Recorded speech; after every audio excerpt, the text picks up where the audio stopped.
എന്താണ് ബ്രോ, ലാലിഗയെ പറ്റി ഒന്നുമില്ലേ എന്ന് ചോദിക്കണവർക്ക് വേണ്ടിയിട്ട് നമുക്ക് ലാലിഗയിലെ സ്റ്റാൻഡിങ്സ് ഒന്ന് പ്രെഡിക്റ്റ് ചെയ്ത് നോക്കാം. വാ, ഈ മൊത്തം സ്റ്റാൻഡിങ്സ് പ്രെഡിക്റ്റ് ചെയ്യാന്നുള്ളത് വളരെ ഇമ്പോസിബിൾ ആയിട്ടുള്ളൊരു കാര്യമാണ്. സോ അതുകൊണ്ട് തന്നെ നമുക്ക് ടോപ്പ് 5 ഒന്ന് നോക്കാം. ഇൻ കേസ് റിയൽ ബെറ്റിസിന് ആന്റണിയെ തിരികെത്തിക്കാൻ കഴിഞ്ഞാൽ they can do better. Otherwise top 7 പോലും കാണാൻ ചാൻസ് വളരെ കുറവാണ്. കാരണം ഇസ്കോ കൂടി ഇഞ്ചുറിയിലാണ്. ഇസ്കോ ഏകദേശം മിഡ് സീസണോട് കൂടിയാണ് തിരിച്ചു വരാൻ ചാൻസ് ഉള്ളൂ. സോ അങ്ങനെ സംഭവിച്ചു കഴിഞ്ഞാൽ 5th റയൽ ബെറ്റിസ്, 4th വിയറയിൽ ആയിരിക്കാനാണ് ചാൻസ്. ഈ ടോപ്പ് 3 നോക്കിക്കഴിഞ്ഞാൽ റയൽ മാഡ്രിഡ് ആണെങ്കിൽ കഴിഞ്ഞ സീസണെ അപേക്ഷിച്ച് ബെറ്റർ പെർഫോമൻസ് തന്നെയാണ് ഇപ്രാവശ്യം കാഴ്ചവെക്കുന്നത്. ഈഗോ പ്രശ്നങ്ങളെയൊക്കെ മാറ്റിവെക്കാൻ അവർക്ക് സാധിച്ചു കഴിഞ്ഞാൽ they will be the favourites. But internally Real Madrid ഒത്തിരിയേറെ പ്രശ്നങ്ങൾ നേടുന്നുണ്ട്, ഇൻക്ലൂഡിങ് റോഡ്രിഗോ. ഇനി അത്ലറ്റിക്കോ മാഡ്രിഡ് ആണെങ്കിൽ ബെറ്റർ പെർഫോമൻസ് ആയിരിക്കും ഈ സീസണിൽ കാഴ്ചവെക്കാൻ പോകുന്നത്.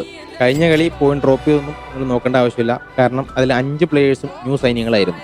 ഇനി ജൂലിയൻ അൽവാരസ് ആണെങ്കിൽ കഴിഞ്ഞ സീസണിൽ ഒരു വേൾഡ് ക്ലാസ് പ്ലെയറെ പോലെയാണ് സീസൺ എൻഡ് ചെയ്തത്. 29 ഗോളും 8 അസിസ്റ്റും പുള്ളി കഴിഞ്ഞ സീസണിൽ മൊത്തം അടിച്ചു കൂട്ടിയിട്ടുണ്ടായി.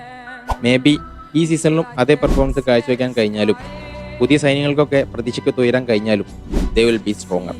നിലവിലെ മിനുക്ക് പണികളൊക്കെ കഴിഞ്ഞ ടീമെന്ന് പറഞ്ഞാൽ അത് ബാഴ്സ മാത്രമാണ് എന്ന് കരുതി ബാഴ്സയ്ക്ക് പ്രശ്നങ്ങളില്ല എന്നല്ല. സോ അതുകൊണ്ടൊക്കെ തന്നെ കഴിഞ്ഞ സീസണിലെ പോലെ ടോപ്പ് 3 ആവാനാണ് ചാൻസ്.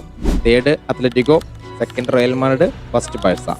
ലാലിഗ സ്പെഷ്യലിസ്റ്റുകൾ ഇതിന് താഴെ കമന്റിലിട്ട് നിങ്ങളുടെ സ്റ്റാൻഡിങ്സ് എങ്ങനെയായിരിക്കും എന്നുള്ളത്. മാത്രമല്ല നിങ്ങളുടെ ലാലിഗ ഫ്രണ്ടിന് ഇത് ഷെയർ ചെയ്ത് കൊടുക്കുക.